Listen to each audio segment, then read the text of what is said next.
খুবই খারাপ খবর, এক্সিট দেশে গেলেই আর জীবনের জন্য নিষিদ্ধ। আসসালামু আলাইকুম, আমি জিল্লুর রহমান কাশবন থেকে। দেশ কিংবা প্রবাস থেকে যারা এই মুহূর্তে দেখছেন সকলকে আন্তরিক শুভেচ্ছা ও অভিনন্দন। আশা করি সবাই সুস্থ আছেন। আলহামদুলিল্লাহ আমিও খুব ভালো আছি। আজকে যে বিষয়টা নিয়ে আলোচনা করব আপনারা বেসিক্যালি দেখে বুঝে গিয়েছেন, সেটা হচ্ছে যে আসলে সৌদিতে একটি 500 টাকা ঋণের কারণে প্রবাসী একজন সৌদি নাগরিকের খুন হয়েছে এবং নিহত ব্যক্তির অবসরপ্রাপ্ত ডাক্তার যিনি তার স্ত্রী ও কাছ থেকে বাজারের সমস্ত জিনিসপত্র নিতেন। এটা নিয়ে বেসিক্যালি মূলত আজকের আলোচনাটা। প্রিয় ভাই বন্ধুরা, খুবই খারাপ খবর। এক্সিটে দেশে গেলে আর জীবনের জন্য নিষিদ্ধ, মাত্র 500 রিয়ালের জন্য সৌদির হাতে প্রবাসীদের। এটা আমি বিস্তারিত জানাবো। তার আগে বলে নিচ্ছি, যারা এখনো আমাদের ইউটিউব চ্যানেলটি সাবস্ক্রাইব করে রাখেনি অবশ্যই আমাদের ইউটিউব চ্যানেলটি সাবস্ক্রাইব করে রাখুন, সেক্ষেত্রে কিন্তু নিত্য নতুন ভিডিও আপনি পাবেন। তো শুরুতে জেনে নিব আসলে এক্সিটটা কি। আসলে যারা সৌদি বা বিভিন্ন দেশে যেয়ে থাকেন, আরব আমিরাত অথবা ইউএসএ, কানাডা, অস্ট্রেলিয়া, যে কোনো দেশ হোক না কেন, অথবা ইন্ডিয়া, তাদের জন্য যে বেসিক্যালি যে ধরেন আপনি কাজ করবেন, কাজ 2 বছর বা আপনার ভিসার ভ্যালিডিটি যতদিন থাকবে, দ্যাট মিনস হচ্ছে ভিসার মেয়াদটা যতদিন থাকবে, এর মধ্যে যদি কোনো ধরনের কোনো খারাপ কাজ করেন অথবা কোনো রাষ্ট্রের বিরুদ্ধে কোনো কাজ করেন অথবা নিয়ম বা যেই রুলস রয়েছে সেগুলো অমান্য করেন, সেক্ষেত্রে কিন্তু আপনাকে তারা এক্সিট করে দিবে। এক্সিট করলে আপনাকে দেশে পাঠিয়ে দিবে এবং এরকম একদিন দেখা যাবে যে আসলে আপনি আর যেতে পারবেন না, কোনো দেশ যেতে পারবেন না, আর জীবনের জন্য ওই দেশটাতে নিষিদ্ধ হয়ে যাবেন বা ব্যান করে দিবে আপনাকে। এই হচ্ছে বিষয়। তো আশা করি আপনারা বুঝতে পেরেছেন যে বিষয়টা কি দাঁড়াইছে, যে ছোটোখাটো বিষয় বা যে কোনো বিষয় যদি আপনি এরকম করেন, আপনি যেই দেশে থাকেন না কেন, তারা চাইলে কিন্তু আপনাকে এক্সিট। আপনি কি বৈধভাবে বিদেশ যেতে চান? আপনি কি ভিজিট ভিসা ঘুরতে যেতে চান? আপনি কি রেমিটেন্স যোদ্ধা হিসেবে অলরেডি প্রবাসে রয়েছেন? ভালো কোনো বিশ্বস্ত এজেন্সি খুঁজে পাচ্ছেন না? তো আজই আমাদের সাথে যোগাযোগ করুন। Air ticketing, visa processing, group tour, package tour, সকল সার্ভিস আমাদের মাধ্যমে আপনি নিয়ে নেন।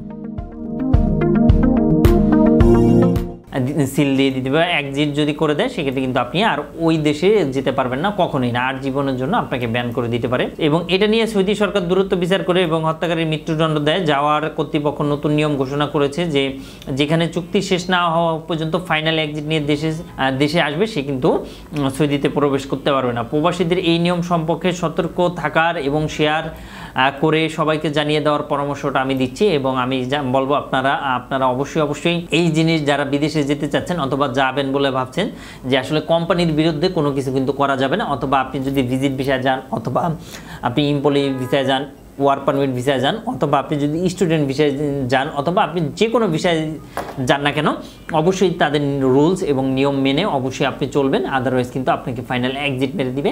এক্সিট যদি মেরে দেয় সেক্ষেত্রে কিন্তু আপনি কোনো দেশে থাকতে পারবেন না। আরও একটা বড় ইস্যু হচ্ছে ওভার স্টে। আমাদের প্রায় বাংলাদেশিদের জন্য যে প্রবলেমটা দেখা যায় যে আসলে আমাদের বাংলাদেশের ওভার স্টে করে ফেলে। দ্যাট মিনস হচ্ছে তার মন মতো থাকে। ধরেন আপনার ভিসার মেয়াদ 6 মাস, আপনি 7 মাস, 8 মাস, 9 মাস পর্যন্ত থেকে যান, অথবা কোনোটা 2 বছর মেয়াদ, 3 বছর, 4 বছর, 5 বছর থেকে যান। তো এই ওভার স্টের ফলে আপনার কিন্তু আর জীবনের জন্য ওই দেশ ব্যান হয়ে যেতে পারে এবং আপনি বিভিন্ন প্রবলেমে পড়বেন। যেমন দুবাইতে কিন্তু আপনার ফাইন দিয়ে আসতে হবে। এরকম কয়েকটি দেশ আছে, ইন্ডিয়াতেও, অন্যান্য দেশে ভিসার ভ্যালিডিটি শেষ হয়ে গেলে যদি যায়, আপনি যদি ওভার স্টে করেন, সেক্ষেত্রে কিন্তু অনেক দেশ রয়েছে যে এটা মওকুফ করে দেয় এবং অনেক দেশ রয়েছে আপনাকে ফাইন দিতে হবে এবং পেনাল্টি দিয়ে দেন আপনার বের হতে হবে। আদারওয়াইজ কোনো ওয়ে নাই। সুতরাং আমি আপনাদেরকে রিকোয়েস্ট করবো, প্রিয় ভাই বন্ধুরা, আপনি যেই মাধ্যমে যান না কেন অথবা যেইভাবেই যান না কেন, স্টুডেন্ট ভিসা নিয়ে, ভিজিট ভিসা নিয়ে অথবা ওয়ার্ক পারমিট ভিসা নিয়ে, অবশ্যই আপনি রুলস এবং নিয়মটা মেনেই চলবেন। প্রবাসীদের ছোট ঋণ নিয়ে হত্যাকাণ্ডের মর্মান্তিক ঘটনা, অবসরপ্রাপ্ত ডাক্তার ও তার স্ত্রীকে লক্ষ্য করে হামলা, সৌদি সরকার দূরত্ব বিচার ও মৃত্যুদণ্ড, যাওয়ার কর্তৃপক্ষ নতুন এক্সিট নিয়ম ঘোষণা করেছে। চুক্তি চলাকালীন দেশে গেলে সৌদির প্রবেশ আর জীবন নিষেধাজ্ঞা দিয়ে দিব। দ্যাট মিনস হচ্ছে চুক্তিতে কোনো শর্তাবলী ভঙ্গ হলে। প্রবাসীদের জন্য সতর্ক তথ্য শেয়ার করার আহ্বান। প্রবাসীদের নিরাপত্তা ও আইন মেনে চলার কিন্তু গুরুত্বপূর্ণ এবং এটা নিয়েই মূলত আমরা বেসিক্যালি আলোচনা করলাম। এবং নিয়ম যদি পরিবর্তন হয় সেক্ষেত্রে কিন্তু আপনি কি নিয়ম রয়েছে সেই নিয়ম বা ওই দেশের কি নিয়ম রয়েছে, দ্যাট মিনস আপনি যে দেশে রয়েছেন বা অবস্থান করছেন সেই নিয়ম মেনেই কিন্তু আপনাকে কাজ করতে হবে। আদারওয়াইজ কিন্তু এই ধরনের আপনি প্রবলেম ফেস করবেন। এবং চুক্তির মেয়াদ চলাকালীন, অর্থাৎ চুক্তির মেয়াদ শেষ হোক অথবা চুক্তির কী কন্ডিশন নিয়ম রয়েছে এইগুলা, এবং ন্যায় বিচার অবশ্যই হবে এবং অর্থ সংক্রান্ত বিষয়ে যদি কোনো ঝামেলা হয় সেক্ষেত্রে আপনি প্রবলেম পড়বেন এবং নিয়ম পরিবর্তনের ফলেও কিন্তু আপনি বেশ কিছু সমস্যার পড়তে পারেন। সেক্ষেত্রে অবশ্যই নিয়মগুলো আপনি জেনে ফেলবেন ইনশাল্লাহ। অনেক ইউটিউব ঘাটাঘাটি করে দেখতে পারবেন অথবা ইমিগ্রেশন থেকেও জানতে পারবেন, অথবা সৌদি বা আপনি যেই দেশে থাকেন না কেন তাদের নিয়ম অবশ্যই আপনারা জানতে পারবেন। এবং প্রবাসীদের জীবনযাত্রা কঠিন হোক বা না হোক, আসলে আমরা চাই যে খুবই ইজি ওয়েতে যাতে প্রবাসীরা বিভিন্ন দেশ থাকতে পারে এবং আমাদের বাংলাদেশের জন্য যাতে গুরুত্বপূর্ণ ভূমিকা পালন করতে পারে, তারই ধারাবাহিকতায় মূলত এই ভিডিওটা অলমোস্ট অনেকে বলা যায় যে সচেতনমূলক, যে আসলে এই ধরনের আপনারা কখনোই কাজ করবে না, সতর্ক মেনে এবং তাদেরকে নিরাপদ জীবন রাখতে পারেন। এই ভিডিওর মাধ্যমে প্রবাসীদের নিজের নিরাপত্তা ও কর্মসংস্থানের বিষয়ে গুরুত্বপূর্ণ সহকারে ভাবার সুযোগ পাচ্ছেন, যা ভবিষ্যতের জন্য গুরুত্বর ক্ষতিকর দিক কিন্তু এড়িয়ে চলা সম্ভব। প্রিয় ভাই বন্ধুরা, আশা করি ভিডিওটি আপনাদের ভালো লেগেছে এবং যদি ভিডিওটি ভালো লেগে থাকে অবশ্যই আমাদের চ্যানেলটি সাবস্ক্রাইব করে রাখুন। অ্যাট দ্য সেম টাইমে আপনি আরও মানুষকে জানিয়ে দেন, দ্যাট মিনস হচ্ছে শেয়ার করে, ভিডিওটি শেয়ার করে আপনি জানিয়ে দেন। না হয় কিন্তু আপনি এই ধরনের জটিলতায় পড়তে পারেন। এটা শুধু সৌদি, দুবাই বা Qatar, Oman, Bahrain, India, Malaysia, China এই ধরনের না, আপনি পৃথিবীর যে কোনো দেশে হোক না কেন এই ধরনের আসলে জটিলতায় পড়তে পারেন।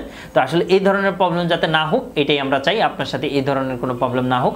অবশ্যই নিয়ম এবং রুলস মেনেই আপনি চলেন বা যেই দেশে যাবেন ওই দেশ অনুযায়ী আপনি কাজ করেন। এটাই ছিল আমাদের মূল আলোচনা প্রিয় ভাই বন্ধুরা। তো আজ বিদায় নিচ্ছি, আবারও দেখা হচ্ছে, আবারও কথা হচ্ছে। সেই পর্যন্ত সবাই ভালো থাকবেন ইনশাআল্লাহ। আসসালামু আলাইকুম।